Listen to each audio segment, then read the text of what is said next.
I walked into the room, and my fiancé's face twisted like he had just swallowed glass. His jaw clenched so hard I swore I heard his teeth grind. "Are you guys done?" The words came out low and sharp, like he was barely keeping himself from spitting them out. It wasn't a question. It was an accusation, and I felt the weight of it settle deep in my chest. I blinked at him, still half in the warm haze of comforting my little brother, and I tried to shake off the shift in energy. "What?" His nostrils flared, his hands flexing at his sides. "You were in there a long time." He needed to talk to me. My voice came out calm, but I was already pissed. He's stressed out, his grades are slipping, and his so-called friends are treating him like shit. He needed his sister. My fiancé made a sound, this scoff that came out ugly, his mouth curling like he wanted to laugh, but was too disgusted to do it. Right.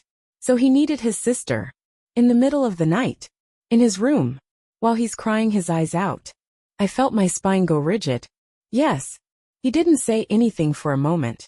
Just looked at me like he was debating whether or not to just say it. Then he did. "You guys are too close."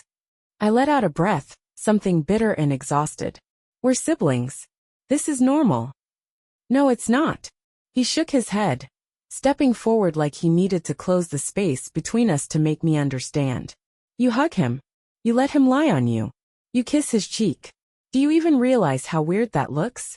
How fucking weird it is?" My skin went hot. He's my little brother. I raised him more than our own dad did. We survived a fucking war zone together. And I'm not gonna act like I don't care about him just because you don't get it. He let out a sharp, humorless laugh. "I don't get it. Maybe I don't. Maybe because I grew up normal, and I had parents who actually parented. Maybe because I didn't need to treat my siblings like they were my damn emotional support animals." I felt something inside me crack. "Fuck you." The words came out so quiet, so steady, that even I was surprised by them. Fuck you for saying that like my childhood was some kind of weird-ass excuse for why I love my brother. Fuck you for turning something innocent into something ugly. For a second, he looked like he was going to say something back, but instead, he just scoffed again and turned away. "I can't fucking do this." And then he walked out. I stood there, heart pounding, my whole body buzzing like it didn't know whether to chase after him or let him go. I chose to do neither. Instead, I sat on the bed, rubbing my hands over my face, trying to process what the fuck just happened. Because this wasn't the first time he had made comments. Little digs here and there. "Whoa, you guys sure are close. I wish I had a sister like you. You sure he's not your boyfriend instead?" I had always brushed it off, laughed, rolled my eyes. Because I thought he was joking. I thought he understood. But he wasn't joking. Not even a little. My phone buzzed, and I glanced down, my stomach sinking when I saw my future mother-in-law's name on the screen. I answered with a sigh. "Hey." She didn't even say hi back. I just talked to him. My fingers tightened around the phone. And he says he wants to end things. There it was. The thing that should have made me panic, should have sent me into damage control mode. But instead, I just felt tired. "Great," I muttered. "Guess I dodged a bullet." She huffed, the sound of a woman who had no time for my bullshit. "Look, I get that you're upset, but he's serious about this. And honestly, I don't blame him." I went still. "Excuse me? You need to understand where he's coming from. He's an only child. He never had siblings, and this whole dynamic is unusual to him. It makes him uncomfortable. If you really want this marriage, you need to make some choices." I knew what she meant before she even said it. You need to set some boundaries with your brother. I laughed. I actually fucking laughed. You want me to stop loving my own brother just so your son can feel more secure in his own delusions? It's not about that, she snapped. It's about making this relationship work. I let out a slow breath, my jaw tightening. Yeah, I think I get it now. And I did. Because this wasn't just about my brother. It was about control. About someone else trying to dictate the way I was allowed to love the people who mattered to me. And that was never going to happen. I hung up. Then I sat there, staring at the wall, letting the weight of the whole thing sink in. The next morning, the house felt different. Like something had cracked in the foundation. And now, no matter how much I tried to ignore it, The weight of it was pressing down on me. The air smelled like leftover coffee and something burned, toast maybe. I didn't care enough to check. My head was pounding from the night before. The exhaustion wrapping around my skull like barbed wire. I sat at the kitchen table staring at my phone. 1 missed call from him. 2. Then 3. Good. Let him wait. I could still hear his voice in my head. Could still taste the ugly weight of his words like acid on my tongue. You guys are in love. I exhaled sharply, shaking off the nausea creeping up my throat. Morning, my mom said, walking in like the world hadn't just tilted on its fucking axis the night before. She was already dressed, her hair pinned up, moving toward the sink like nothing had changed. Morning, I muttered, rubbing my temples. I wasn't in the mood for conversation, especially not about last night. But she wasn't stupid. She could read me like a goddamn book. You and your fiancé fight? I let out a laugh, short and bitter. Yeah, you could say that. Mom didn't ask. She just nodded like she already knew what it was about. Maybe she did. He called his mother, I said, pushing the phone away from me. Told her he wanted to break up. And guess what? She called me. Told me I should stay away from my own brother if I want to keep this relationship. Mom's hands stilled in the sink, the water running over them like she was trying to wash the words away.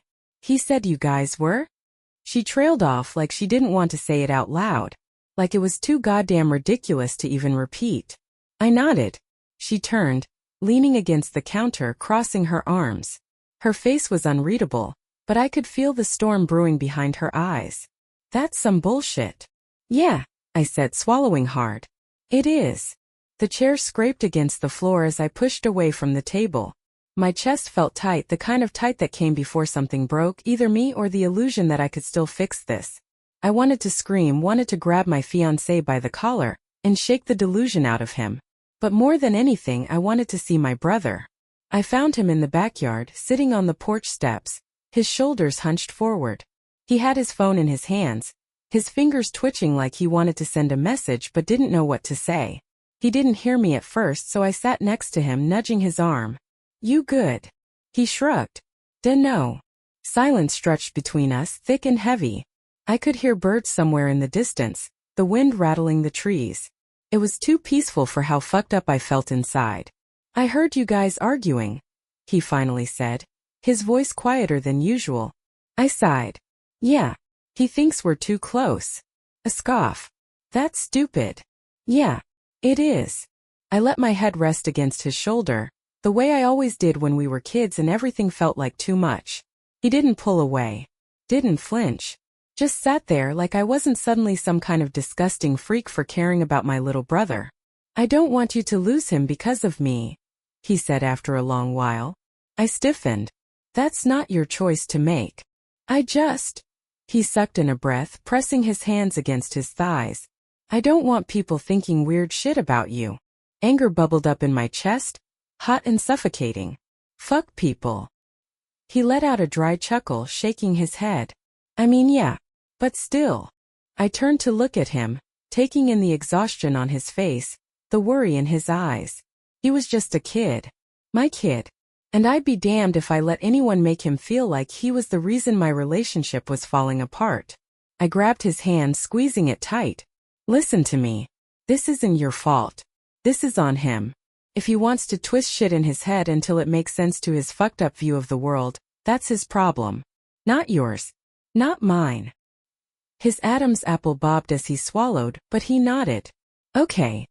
I let go of his hand, staring out at the yard. I didn't know what I was going to do yet, but I knew one thing for certain.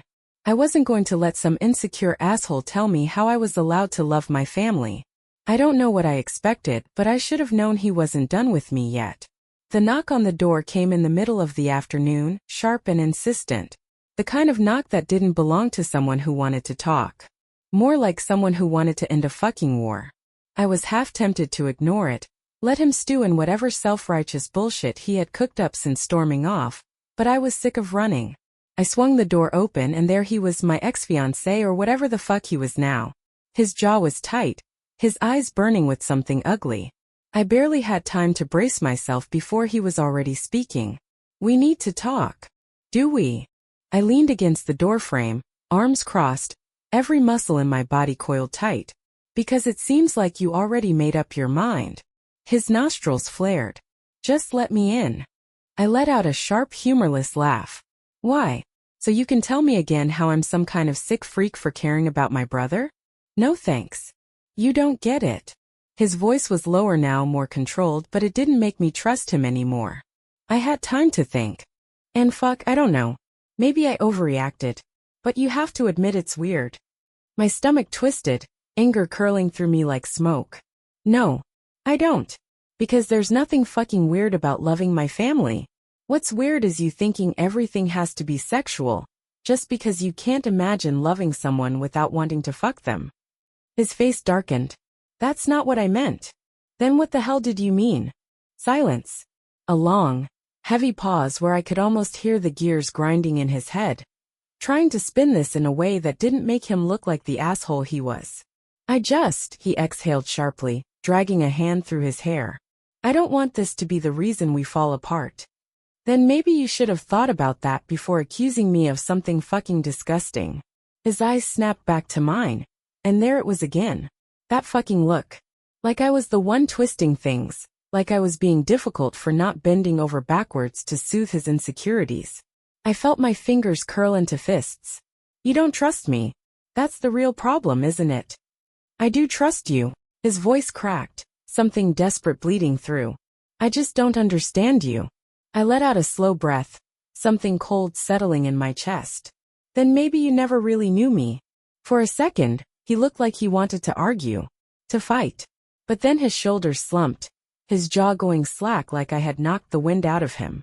So that's it, he murmured. You're just gonna let this end? I stared at him, at the man I thought I was going to spend my life with. And for the first time, I realized something. I didn't feel sad. I didn't feel scared. I just felt free. Yeah, I said, stepping back and gripping the edge of the door. I am. And then I shut the door in his face. The sound of it slamming echoed through the house, solid and final. I stood there for a long time, my breath coming in short, sharp bursts, my hands trembling at my sides. Then I turned and walked away. I had a life to live.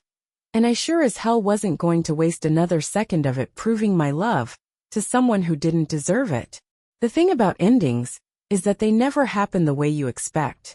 You picture some big dramatic moment, some final word that slams the book shut. But the truth is, it's always quieter than that. More pathetic. More drawn out. Like a shitty movie that doesn't know when to roll the credits. A week passed. Then another. He called a few times. Left a couple of messages that I didn't bother listening to. I knew what they'd say. Some half-assed attempt to reel me back in, to rewrite the script so he wasn't the villain in his own story. But I wasn't in the mood for revision. Mom kept giving me looks. The kind that said she wanted to ask if I was okay, but knew better than to actually say it. Instead she hovered. Kept making me tea, like hot water was gonna burn the poison out of my system. And my brother, he didn't say much either. Just kept close. Like he thought if he gave me enough time, I'd stop looking so fucking exhausted all the time. Maybe I would. One night, I was sitting on the couch, scrolling through my phone, pretending I wasn't waiting for some kind of resolution that wasn't gonna come, when my brother dropped down next to me. He nudged my knee with his. So what now? I shrugged. Dunno. You're not going back, right? I shot him a look. What do you think? He let out a breath, like he'd been holding it, and nodded. Good. He was a dick. Yeah, I said, staring down at my phone. He was. Silence stretched between us, easy this time. Comfortable. Then he said, You wanna go get burgers? And just like that, I felt something shift inside me. The weight I'd been carrying, the fucking exhaustion, the anger, all of it just eased. Because yeah, I did want a goddamn burger. I turned to him, exhaling through my nose. Yeah, let's go. We grabbed our jackets, stepped out into the cold, and walked down the street like nothing had ever changed. Like the world hadn't almost swallowed me whole. Because maybe it hadn't. Maybe I had just needed to remember who the fuck I was.